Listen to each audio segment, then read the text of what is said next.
In this video, we're taking a look at a collection of over 15,000 comic books that I made a solid offer on, but at the end of the day, I had to walk away. And stay tuned to the end of the video for some helpful tips for both buyers and sellers for buying and selling comic book collections and when to walk away. Stay tuned. Bry's Comics.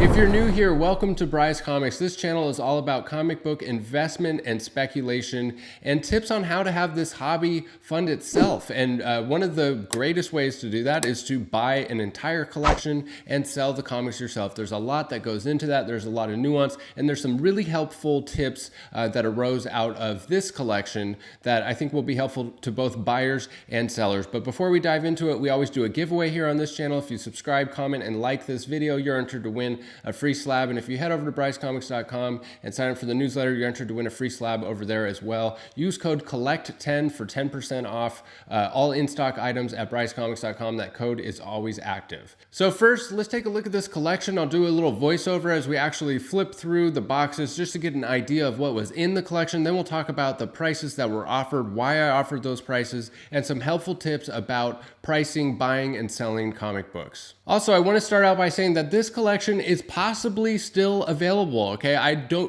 not know this person whatsoever. He's just a stranger off Craigslist. I met with him several times. I really like this guy. He's a really awesome guy, but I don't know him, okay? But there is a link in the description to the Craigslist listing for these. If you're in the Northern California area, I'm in Paradise, California, and you want to make some magic happen with this collection, you can reach out to him. But again, please don't ask me about condition, about what's in it, anything other than what you see in this video. I am not associated with it in any way, but I do really like the guy and I wanted to help him out. And so there is a link in the description to this collection. Here we go, guys. We're going to get a full glimpse, or at least a really good idea of what was in this collection. That bookshelf right there was full of books, but he had been reorganizing and rearranging some. Here you can see some more of the boxes, about 55 total long boxes, so about 15,000 comics roughly, plus some bins of magazines and other cool comic book related stuff. And please forgive me for my camera skills. It's really difficult to flip through and hold the camera at the same time and not damage books. But here you can see some of the earlier 12-cent stuff. No real keys there. Some Lois Lane, some early Lois Lane books like this, but none of the good keys for Lois Lane. There actually are several good keys for Lois Lane, but these had obviously been picked through. So this stuff has value, but just not a ton of value. I'm a big fan of this series, so stuff like this. I like Magic miniseries 1 through 4. I'm just a big fan of Ilyana in general. Some Conan books, but missing, the big ones, 23 and 24. Tons of DC stuff, tons of these Marvel Tales stuff and Marvel Collector's Edition. A nice little run of Avengers. Again, the keys have been picked out. Some Son of Satan, no big keys. There's some more Charlatan, Phantom, some 12 centers, but no real value there. A little run of Captain America here or there, and then tons of this DC Superboy, stuff like that. Tales of Asgard's a good book, but that one unfortunately was low grade. Little run of Iron Man. Again, none of the big keys for Iron Man. There was some runs of Hulk and stuff like that too, with some good books like Hulk 377. Turtle Soup, that's a book that piqued my interest. There's a lot of this independent stuff and some of these obscure titles like this, What the Title. I was like, man, I want to read these because check out that cover right there. I mean, that is such a cool cover. And I'm like, I want to see what's inside that. And of course, there's the Dark Hawk packs. There was a bunch of these stacks of Dark Hawk in here, 3 to a bag, and some of them were 9/8 candidates. So Dark Hawk, that kind of whet my appetite too. That's a pricey book and a 9.8. Here's a Batman box. That Batman Legends of the Dark Knight that comes in a bunch of different colors like pink, blue, green, yellow. That was kind of cool. None of the big Batman keys though. Some rock and roll stuff and some really interesting, independent stuff like this Caliber Rocky Horror Picture Show #1. That book is kind of a weird one. It sold for, the last sale was $300 for a 9.8, but it sells for like $2 to $5 for a raw copy. And what are you going to do with 100 copies of the Rocky Horror Picture Show. Some Aliens from Dark Horse, but I don't think any of the big keys, and they're all really low grade, but enough to pique your interest with stuff like that. Unfortunately, it was all pretty low grade. And then, of course, you had this stuff like this box, a whole box of Tops. And, with very few exceptions, Tops is pretty much just donation books. I mean, there's a few that are worth grading, but for the most part, not really. Some DC runs, tons of DC stuff like this. Blue Beetle. This was actually a pretty complete run of this Blue Beetle series, but, at the end of the day, how much can you get for a run of Blue Beetle? And then you have to start factoring in, how much time is this going to take me? Tons of stuff like this, Hawk and Dove, DC titles. At least some of them had complete runs, of course, unless there was any keys in there, some random DC stuff. So again, just a lot more work involved with this and organizing and figuring out what's even worth attempting to sell. And then we have boxes like this with some Disney stuff, and Disney is just incredibly low value, really tough to sell, with a few exceptions, but for the most part, not really worth all that much. And here we have another box of Caliber and some more independent stuff. And that, again, was what really piqued my interest. I was looking for, stuff like The Crow. Is The Crow in here?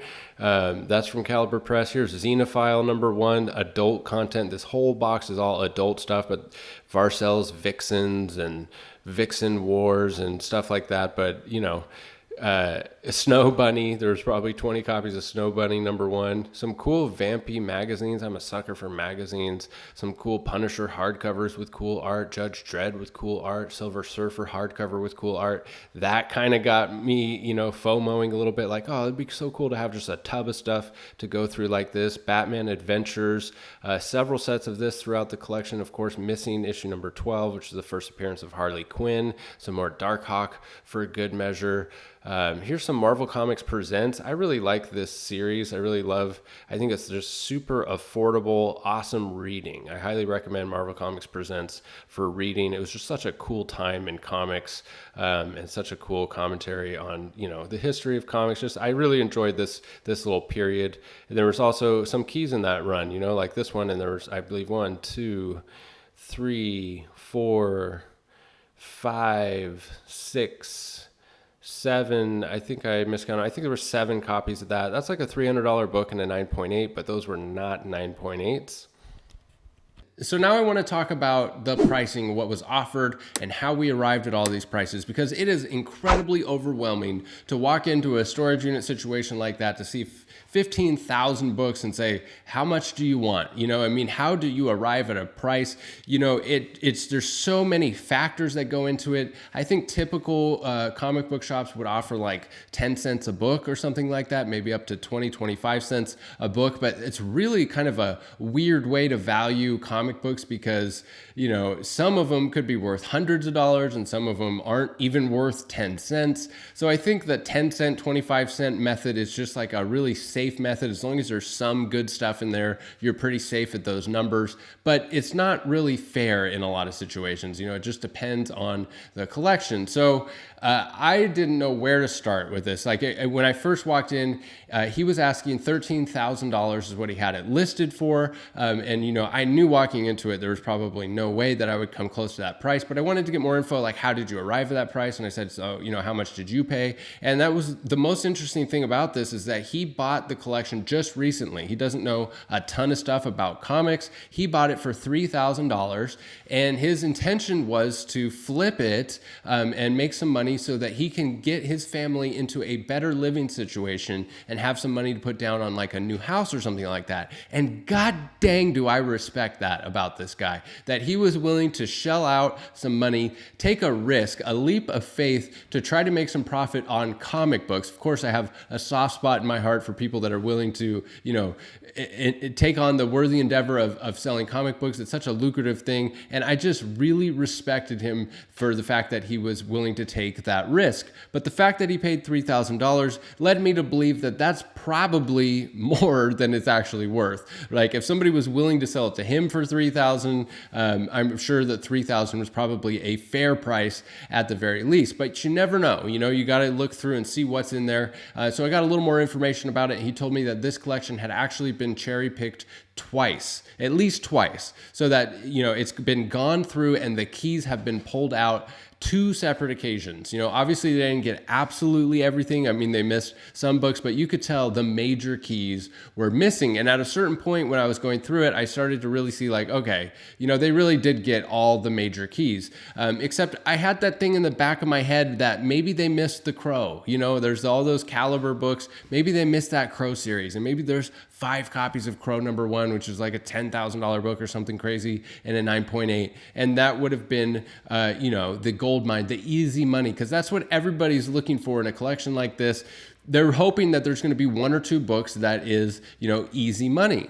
And that leads me to my first tip when it comes to buying a comic book collection and selling a comic book collection is don't be blinded by desire. Okay, blinded by desire is when you want something so bad, you're unable to see what's right in front of your face. So the desire in this case is to find that rare key, that Hulk 181, that Crow #1 in a collection like this, that pure gold that's going to pay for the whole collection 3 times over, easy money. That's the desire, right? And sometimes you can be blinded by that desire and not see the fact that these books have been cherry picked twice. There's no easy money in these books. It's all work. It's all hard. And it's the same thing for sellers. If you're selling it, in his case, hoping to make, like $10,000 profit for a good cause, a worthy endeavor, but the desire to make 10 grand kind of blinded the truth, which was this isn't worth $10,000 or anything near it, and it's a lot of work. So don't be blinded by desire. It works for both buyers and sellers. So tip number 2 is know what your walk price is going into it. This works for both buyers and sellers. You need to have a number in your head that is your walk price. That means if I can't get it at this price for the buyer, I walk. And if for the seller, if I can't get at least this dollar amount for it, I let them walk. And so it's important to have that walk price in mind before you go into it. What's really difficult with a situation like this is you don't really know what the value of the collection is. So you have to come to a point where you put a value on it in your head. And it doesn't have to be perfect, but you just have to figure out a way to get there. The only way to actually accurately value a collection like this would be to catalog the whole thing, spend days upon days upon days researching values and thinking about the actual platforms that you have to sell these books. Not just, oh, this book is worth $20, but how am I going to sell this book for $20? And there's 50 of them. How am I going to sell 50 of them? Taking that into account, the buyer fees, the seller's fees, everything that has to do with packing, shipping, listing all the time, taking that into account, so coming up with a value, you got to figure out a way to get there. So for me, with this collection, I went through in my head and thought, okay, these are the books that I can get graded. These are, I can, hopefully expect about 3 or 4 9.8s of this book, of this book, of this book, adding that up. All right, now I'm at about $2,000 or $3,000 that I think I can get from grading. I've only been through a few boxes. And so I thought, and I put in my mind, my walk price would be $5,000. That's like, if I can't get it for 5, I'm going to walk away. There's just a ton of work here. And to be honest, I think $5,000 was a really strong offer for this collection because of the fact that there is no easy money. Not a single thing in there is going to be easy to sell to make that money back. It's all work. And now that it's actually passed, I'm actually kind of glad that I let this collection slip away because of how much work would be involved. Now, the thing is I got FOMO. The first time that I went there and saw all of these comics and I saw enough stuff that piqued my interest where I was like, oh man, I want this. I really want this collection. I love comic books. I love magazines. I love those Punisher hardcovers, the weird obscure titles that I wanted to open it and read. And I let my love of comic books kind of cloud my judgment about how am I going to make my money back on this? I think it wouldn't have been a terrible mistake. I think that I wouldn't have made hardly anything. I probably would have broken even, but it would have been fun, right? It would have been fun. I wouldn't have minded having this and been able to go through it, see if there is any gems in any of those unsearched boxes, And at the end of the day, giving this guy $5,000, he paid $3,000 for it, helping him out because he was a super nice dude. I really, really liked this guy. I really, really liked his hustle and his drive and his idea to buy this collection and jump into it and figure it out and make money selling comics. I thought I wouldn't mind, letting this guy get $2,000 profit. And from his point of view, man, I thought $2,000 payday to just flip it all in one fell swoop was a pretty sweet deal. And so my walk price was $5,000 and his walk price was at least $6,000. He actually wanted more than that. He was hoping to get like $10,000 out of it. And he didn't mind holding on to him and piecing it out and selling him himself and putting the work in to sell him himself. I totally respected that. But I think at the end of the day, even if he does sell him himself, he didn't have all the platforms, he didn't have eBay, didn't have whatnot, didn't have really any way to sell these books in an effective manner, and not having all of the knowledge about books. What probably will end up happening is people are just going to cherry pick it down even further to where in not too long, it's going to be just absolute junk. Like just all of the good stuff is sold off at a really low price and it would be way less than $5,000. So I feel kind of bad that he didn't take the $5,000 because I think he made a big mistake. However, I gave him plenty of opportunities. We talked over like 3 days. I offered it to him like 3 times. I showed up with a trailer. I'm like, I can do it right now for $5,000. The 2 tips are don't be blinded by desire and have that walk price set in your mind. Now, this is for a raw book collection that's really hard to put a value on, right? If there's a collection, 99% of the time when I buy collections, maybe 95% of the time,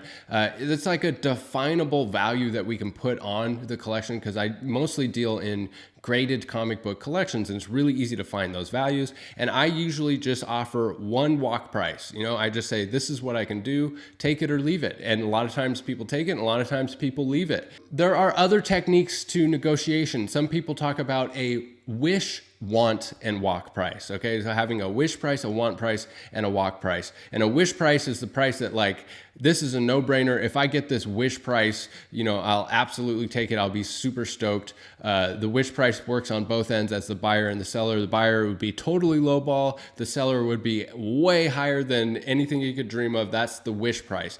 What I don't like about the wish price for both parties, especially for buyers, is you're ripping someone off, right? Like you wish that you could get it at such a low price that you're ripping people off. Like that doesn't sit well with me. So I don't even mess around with the wish price. It's just not my MO. The want price would be, not the wish price and not the walk price. It's the want price. It's somewhere in the middle where you're happy with it. As a buyer, you'd be totally happy getting the collection at this price, the want price. And as a seller, you'd be stoked with that want price as well. And then there's the walk price, which is what I think, we could easily just get rid of the wish and the want and just go right to the walk, and if both parties are honest, if the buyer has a walk price and the seller has a walk price, and those truly are the walk prices, then you can just quickly cut to the chase and know, nope, this deal isn't going to work. We're not seeing eye to eye. We're too far apart. And for me, it saves on time when buying collections because you can spend a lot of times in negotiation just to find out that your guys' walk prices are way too far apart. So if you could just cut to that, you can save yourself some time. That's how I operate, but I know there's other ways to do it as well. One of the coolest things about this is at the end of this, the guy reaches into the box and he hands me a stack of Dark Hawk #1s. And he goes, here you go, man. I really appreciate all your help because we've been bouncing ideas around about how to sell this collection. I even, offered to help him get started on whatnot, talked about what it would take, all of that, because I liked the guy. The guy was cool. He had hustle. He had drive. He was trying to better his family with comic books. I was like, I'm in to help you, even if I don't get anything out of this. I like this guy. So at the end of it, he hands me a stack of Dark Hawk #1s. He goes, I really appreciate all your help. Here you go, man. He hands me Dark Hawk ones. And I'm like, dude, you can't do this, man. I'm like, these are some of your most valuable books.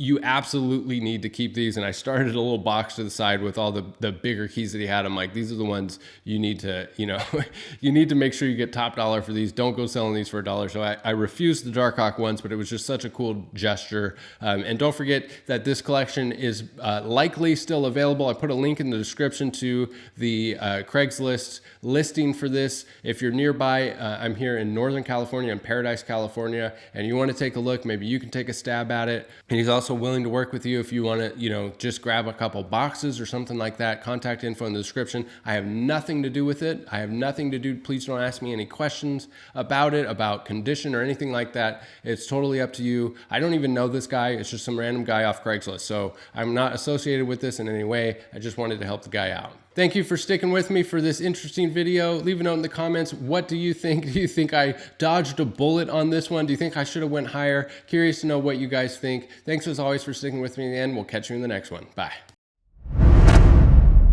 Bry's Comics.